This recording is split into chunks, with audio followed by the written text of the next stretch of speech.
Hello friends, welcome back to my channel. My name is Unnati. तो आज हम इस वीडियो में सेपरेशन ऑफ सब्सटेंस का पार्ट 3 देखने वाले हैं। तो हमने आप पार्ट 1 आपने देख लिया होगा, पार्ट 2 भी देख लिया होगा। तो आज हम पार्ट 3 शुरू करने वाले हैं। तो चलिए स्टार्ट करते हैं। तो पहले पार्ट में हमने सेडिमेंटेशन और डिकेंटेशन के प्रोसेस तक पढ़ा था। तो आज हम फिल्ट्रेशन के प्रोसेस के बारे में पढ़ने वाले हैं और आगे के प्रोसेसेस के बारे में। तो चलिए, तो ये है फिल्ट्रेशन का प्रोसेस और यहाँ पर हम शुरू करते हैं, इसको पढ़ते हैं। Filtration is a process that is used to separate very fine insoluble solid from a liquid mixture by using filter paper or porous material such as cloth or paper।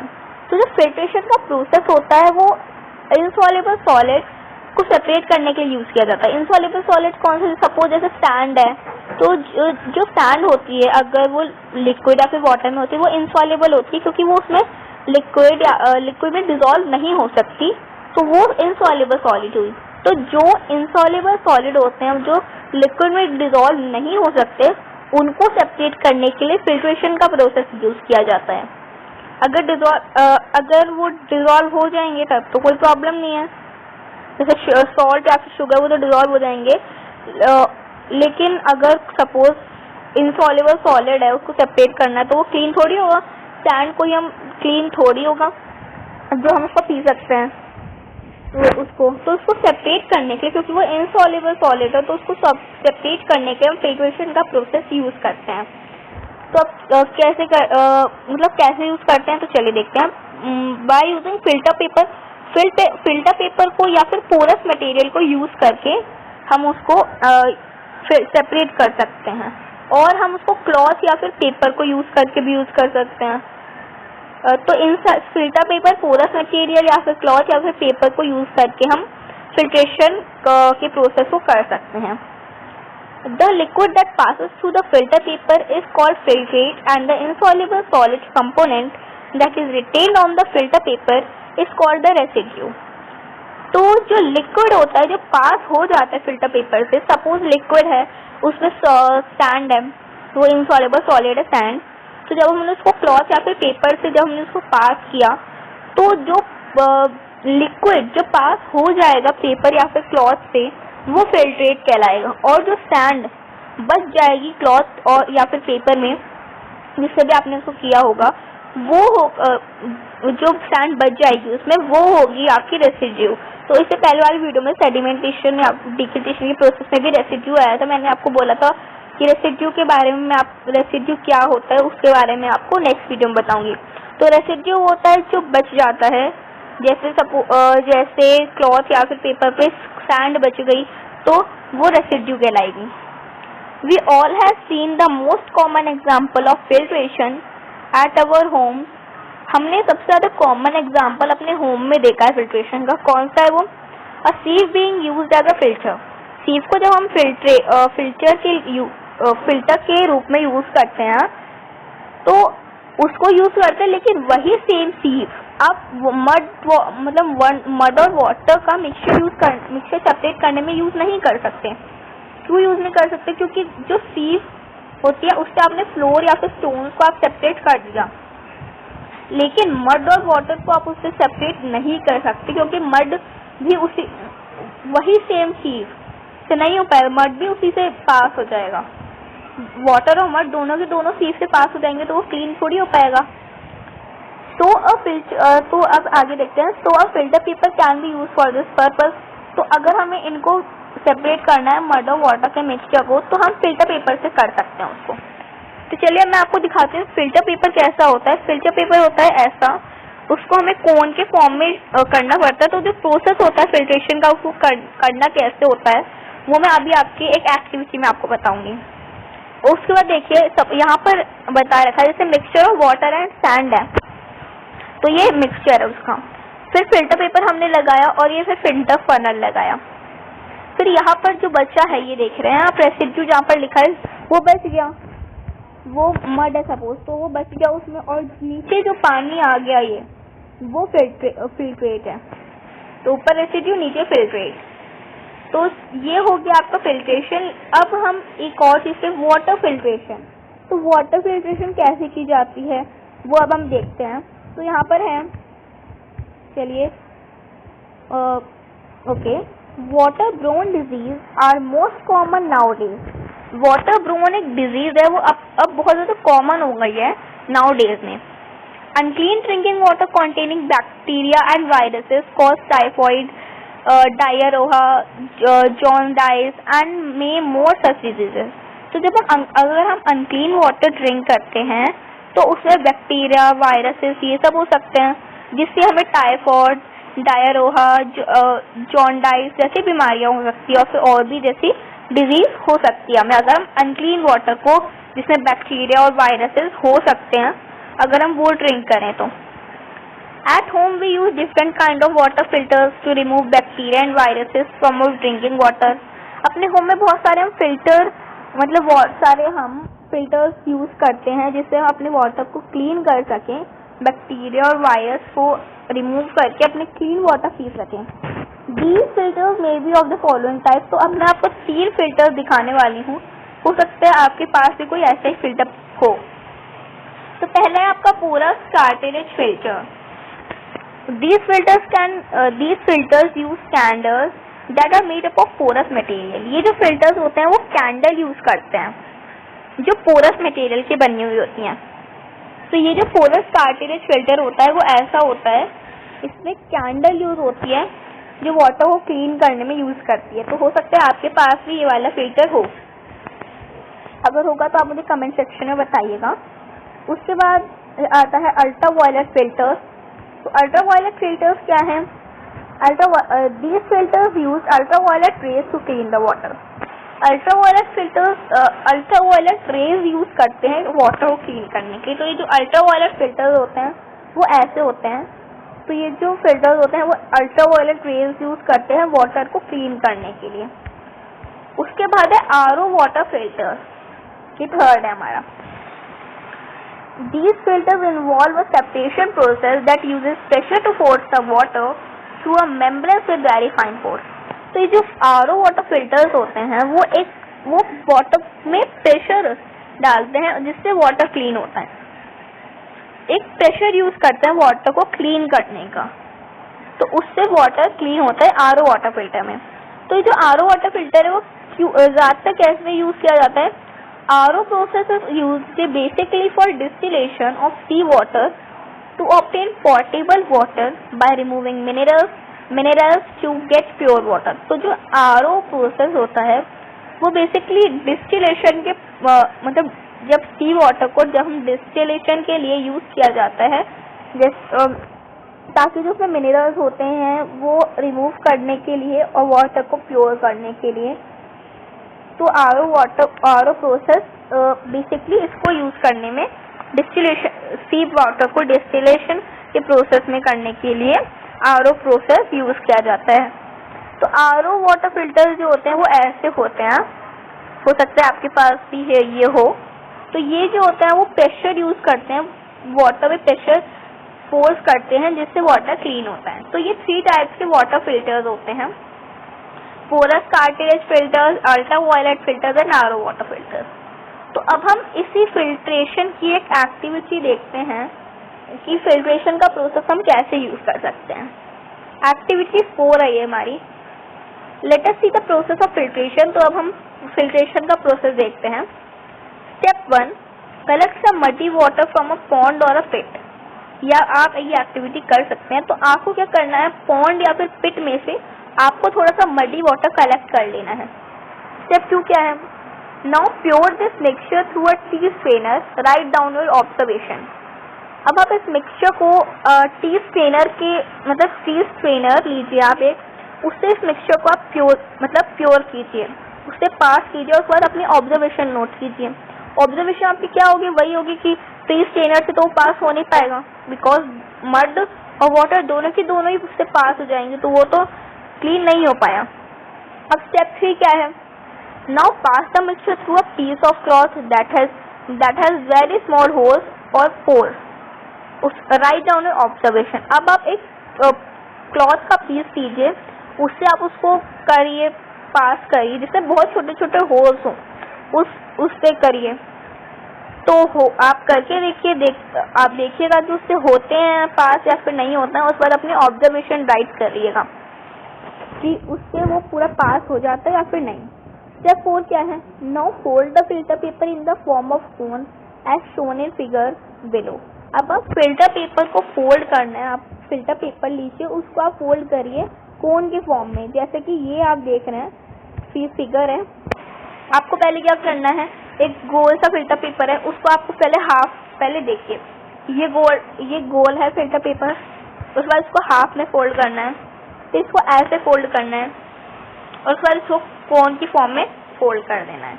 तो आपने फिल्टर पेपर को ऐसे कोन की form में fold कर दिया। उसके बाद step 5, fix this filter paper into a funnel. अब फनल में आपको इसको फिल्टर पेपर को मतलब फनल में डालना, फनल में आपको इसको फिट करना है। Now pure the mixture into the funnel and collect the water in the beaker. अब उस फनल के थ्रू आप फिल्टर पेपर के थ्रू आप वाटर को उसमें डालिए और उसके बाद आप वाटर को कलेक्ट कर लीजिए बीकर में। तो जैसे आपने इसको बनाया फिल्टर पेपर को पूरा ऐसा, ओके। उसके बाद आपने इसको फिल्टर पेपर को आपने इसमें डाला, उसके बाद आपने वाटर को इसमें डाला। तो यहाँ ये रिंग स्टैंड होता है जिससे ये पूरा एक फिल्टर पेपर और आपको ये सब मिलता है, जिससे रिंग स्टैंड ये है आपके पास सपोज। तो रिंग स्टैंड पे आप इसको फिट करिए। उसके बाद आपको यहाँ पर फिल्टर पेपर उसमें डाल दिया, यहाँ पर आपने नीचे एक बीकर रख दिया। उसके बाद आपने जो आपके ग्लास से आपने मड और वाटर का मिक्सचर आपने फिल्टर पेपर से पास किया, तो नीचे आपका वाटर, क्लियर वाटर आपको मिल जाएगा एंड जो मड होगा वो आपका फिल्टर पेपर में रह जाएगा, वो रेसिड्यू हो जाएगा आपका। और जो वाटर पास हो जाएगा वो आपका क्या होगा, वो आपका फिल्ट्रेट हो जाएगा। तो ये एक्टिविटी आप कर सकते हैं। उसके बाद हम इसमें देखते हैं, let us now compare the clarity of water obtained using the tree snare, the cloth and the filter paper. Do you observe a difference? अब आप कंपेयर करिए कि जो आपको वाटर जब आपने वाटर आपको कैसे कैसे ऑब्टेन हुआ, जब आपने टी स्ट्रेनर से किया, क्लॉथ से उसको सेपरेट किया और फिल्टर पेपर से किया। अब आप ऑब्जर्व करिए अपनी डिफरेंस को। This process of filtration is used in many household activities such as in preparation of paneer or cottage cheese, for separating tea leaves from the prepared tea and for filtering soap from the solid pulp of vegetable। तो ये जो filtration process है वो बहुत सारी house hold activities में भी use होता है, जैसे कि जब आप पनीर की प्रिपरेशन करते हैं, फिर कॉटेज चीज़ की, या फिर जब आप टी लीव्स को अपनी टी से आप जब सेपरेट करते हैं तब, या फिर सोप को फिल्टरिंग करने के लिए। तो इन सारी चीज़ों में फिल्ट्रेशन का प्रोसेस यूज़ करते हैं। अगला है आपका कोगुलेशन। चलिए अब कोगुलेशन के बारे में पढ़ते हैं। Sometimes water is muddy because of fine clay particles suspended in it। कभी कभी जो वाटर होता है वो मडी होता है क्योंकि उसमें जो क्ले पार्टिकल्स होते हैं जो उसमें वाटर में होते हैं। These particles take very long to settle down as the size of the particles is very small। तो जैसे उसमें क्ले पार्टिकल्स होते हैं, वो अभी हमने जो फिल्ट्रेशन का प्रोसेस पढ़ा उसमें अलग पार्टिकल्स होते हैं, लेकिन जो कोगुलेशन के अगर कोई वाटर जब मडी होता है तो उससे क्ले पार्टिकल्स होते हैं। तो वो जो पार्टिकल्स होते हैं वो बहुत ज़्यादा टाइम लेते हैं। क्ले पार्टिकल्स जिस मड में क्ले पार्टिकल्स होते हैं वो बहुत ज़्यादा टाइम लेते हैं नीचे बैठने के लिए, सेडिमेंट होने के लिए, क्योंकि उनका जो साइज होता है बहुत छोटा छोटा होता है। Coagulation is a process in which a substance like alum is added to a liquid to help the suspended particles of a liquid to form a sediment of solid। तो coagulation process वो होता है जब alum क्या होता है, coagulation agent होता है।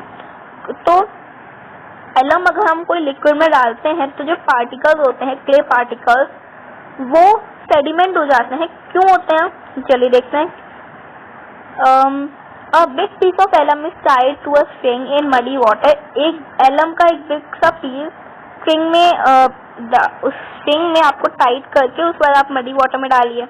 The particles of alum dissolve and deposit on the suspended clay particles which make clay heavier and it settle down rapidly.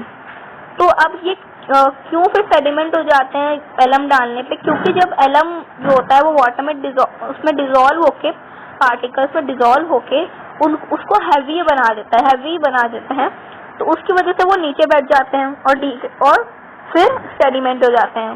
फिर आप उस वाटर को आप डीकेन कर सकते हैं दूसरे वेसल में।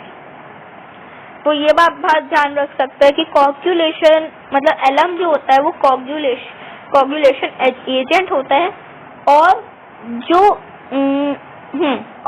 कोगुलेशन होता है उसके प्रोसेस को हम लोडिंग भी कहते हैं। तो लोडिंग और कोगुलेशन में कोई अंतर नहीं होता, दोनों एक ही प्रोसेस है। तो अब यहाँ पर आप देखिए कि जैसे अभी मैंने जो आपको बताया, तो जैसे आप यहाँ पर देख रहे हैं ये मडी वाटर था, उसमें आपने एलम को ऐड किया।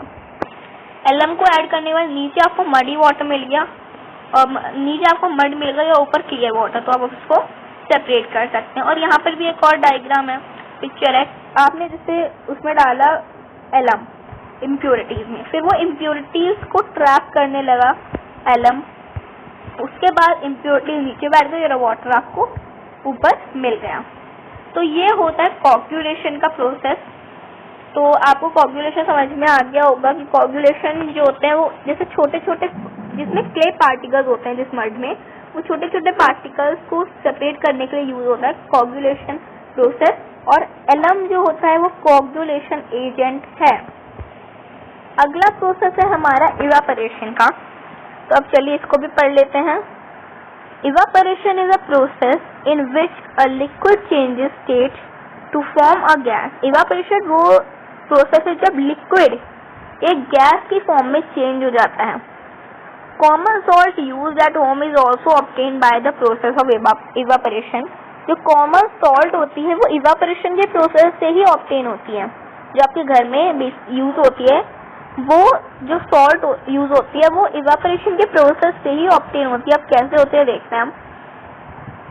सी water is collected in shallow pools और pots and then it allowed to evaporate naturally under the sun, leaving salt behind. तो जो सी वाटर होता है वो शैलो पूल्स, मतलब ये सी वाटर होता है, जैसे कोई रिवर है तो आप जब देखेंगे तो रिवर के बीच में बहुत ज़्यादा गहराई होती है, नीचे तक पानी होता है, लेकिन जब उसके साइड में, बिल्कुल साइड में, जब जहाँ से आप उस रिवर से निकल सकते हैं तो वहाँ पर बहुत कम पानी होता है, ज़्यादा वहाँ पर गहराई नहीं होती है, बिल्कुल साइड में। तो वहाँ पर जहाँ पर बहुत कम पानी होता है, ज़्यादा गहराई नहीं होती, वहाँ पर सॉल्ट इकट्ठी हो जाती है। कैसे?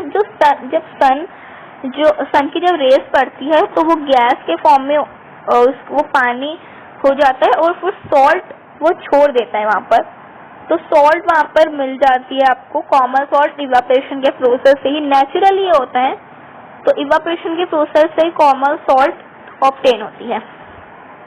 Evaporation is when the sun heats up water in rivers और लेक्स और ocean and turns it into water vapour और स्टीम।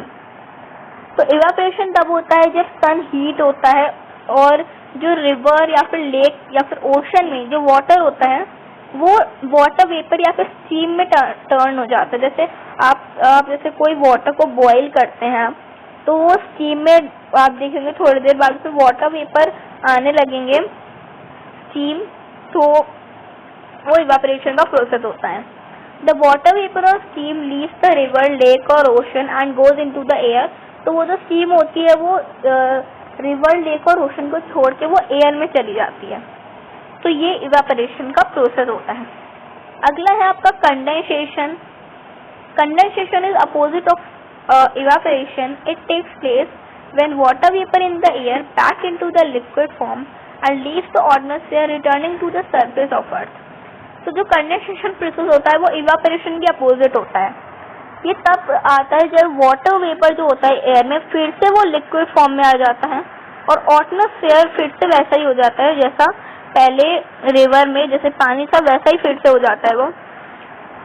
और condensation is the process of conversion of water vapour into liquid form. Condensation वो प्रोसेस है जब जो water vapour होता है, स्टीम होती है, वो फिर से लिक्विड फॉर्म में जब कन्वर्ट हो जाती है तो वो प्रोसेस कंडेंसेशन कहलाता है।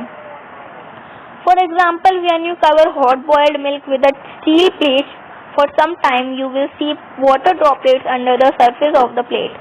जैसे एग्जाम्पल, जैसे आप जब बॉयल आप किसी मिल्क को बॉयल कर रहे हैं, उसके बाद आप उसके ऊपर एक स्टील की प्लेट रख दीजिए, तो आपको थोड़ी देर बाद उस पर वाटर ड्रॉपलेट दिखेंगी प्लेट के सरफेस पर। तो ये हो गया कंडेंसेशन का प्रोसेस। अब मैं एक बार आपको वाटर साइकिल दिखाती हूँ। तो वाटर साइकिल देखिए, इससे कंडेंसेशन इवापोरेशन का प्रोसेस होता है। देखिए सपोज ये सी है, अब सन की रेज जब इसमें पड़ी तो ये सी का जो पानी था वो वाटर वेपर बना, स्टीम बना, उसके बाद वो क्लाउड पे गया। क्लाउड पे जाने के बाद क्लाउड से फिर रेन हुई तो पॉन्ड में इकट्ठा हुआ, फिर पॉन्ड से वो पानी फिर से सी में आ गया, फिर वाटर वेपर बना, फिर क्लाउड में गया, फिर रेन हुई, फिर पॉन्ड से सी में आ गया। तो ये वाटर साइकिल होती है जो हमेशा चलती रहती है। अब हम एक एक्टिविटी देखते हैं, ये है activity 5। Activity 5, to separate common salt dissolve in water using evaporation. अब जो कॉमन सॉल्ट है अगर वो वाटर में डिसॉल्व हो जाती है तो उसको आप कैसे सेपरेट कर सकते हैं इवेपोरेशन के प्रोसेस को यूज करके। तो देखिए, dissolve about a teaspoon of salt in 100 millilitre of water. आप 1 टीस्पून सॉल्ट को आप 100 मिलीलीटर ऑफ वाटर में डिसॉल्व कीजिए। Heat this mixture in a China dish and let the water evaporate completely. इस मिक्सचर को आप हीट करिए China dish में और उसको वाटर को इवापोरेट होने दीजिए। Is there any white residue left in the dish. उसके बाद आप देखेंगे कि कोई वाइट रेसिड्यू, मतलब वाइट कुछ रेसिड्यू जो होगा वो उस डिश के आपको दिखेगा उसके ऊपर। Scrap the residue and taste it. अब आप उसको टेस्ट करिए तो इट टेस्ट सॉल्टी, वो सॉल्टी टेस्ट करेगा। As water evaporates dissolve salt is left behind. तो जो उसमें जो सॉल्ट थी वाटर में वो अलग हो गई, रेसिड्यू बन के वो अलग हो गई।